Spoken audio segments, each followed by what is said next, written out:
For the dart sample, so just like you did for the stay stitching, use your paper scissors to cut out your pattern piece. You'll lay it on some scrap fabric, and then we're just going to pin it to your fabric. Again, the cardstock makes it a little tricky to pin, so just make sure you're on a hard surface. It's okay if you bend the paper a little bit. It's just a sample. And you'll notice on this one we have some symbols. These are called darts, okay? And so when you're creating a dart, this is when you want to take something that's a little more boxier looking and you want to fit it to the curves of your body. So a lot of times you'll find darts, near the bust area. You'll find darts near, the booty area. So that you take something like a piece of fabric that's boxy and unfitted, and it fits the curves of your body. So just put some pins in there, cut this one out.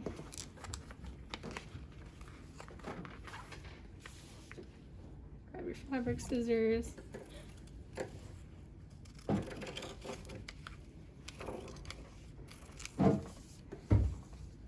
Again, this one's a little bit easier.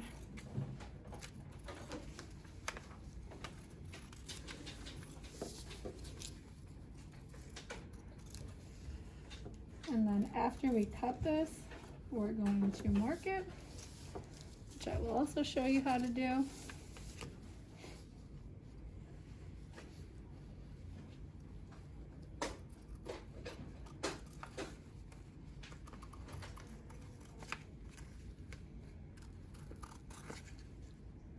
When you guys do your actual patterns, you'll appreciate the tissue paper.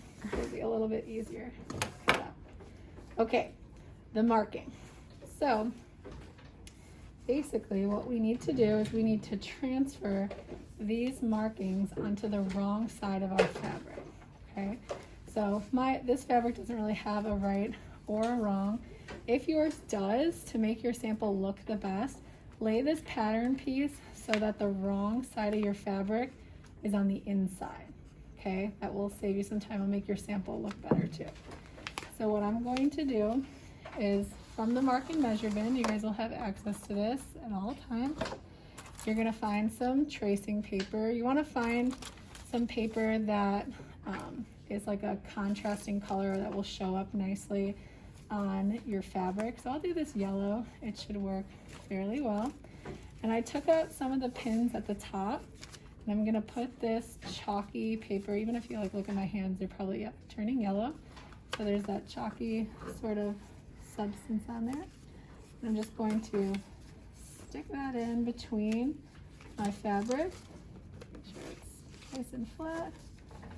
So I'm putting it between my fabric and the pattern piece. I'm gonna put a pin or two back in just to hold it into place. Okay, just like so.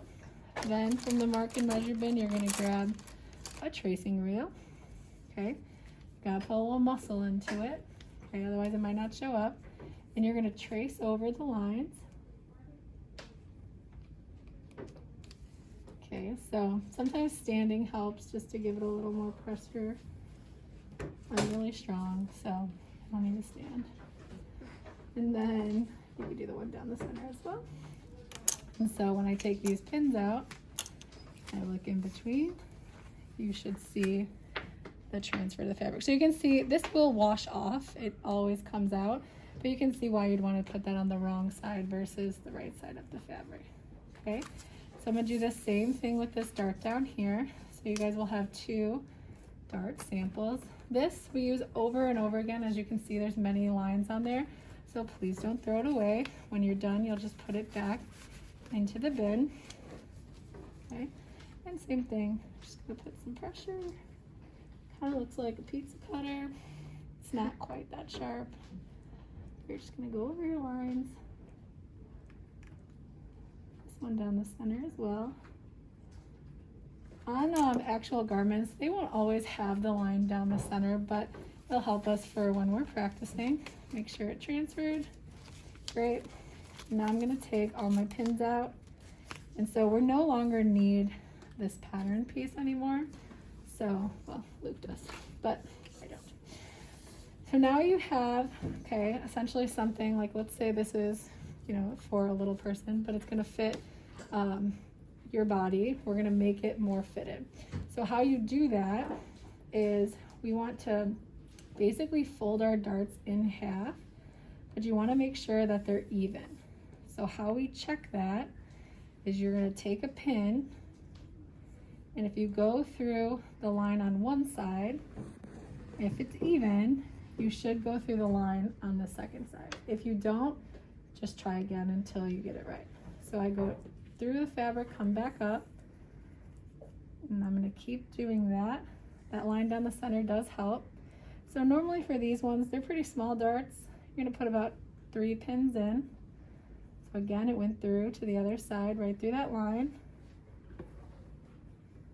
I'm gonna do one more toward the top so I kind of know where to finish. Okay.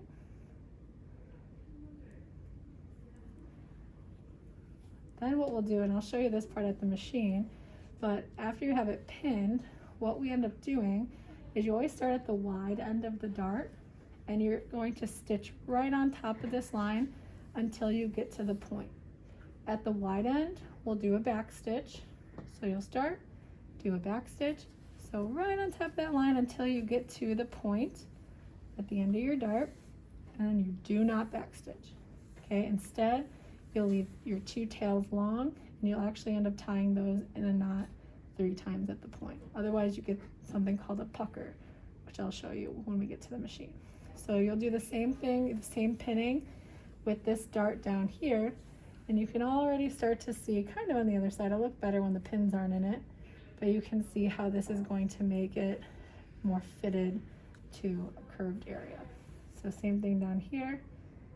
You're going to kind of guess at first, fold it in half, and then as long as you go through, I'm getting very lucky. You might not get this lucky on the first try, that's okay.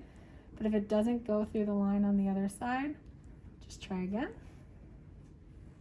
Again, 3 pins should be good. And then we'll take this over to the machine. See, that one was bad.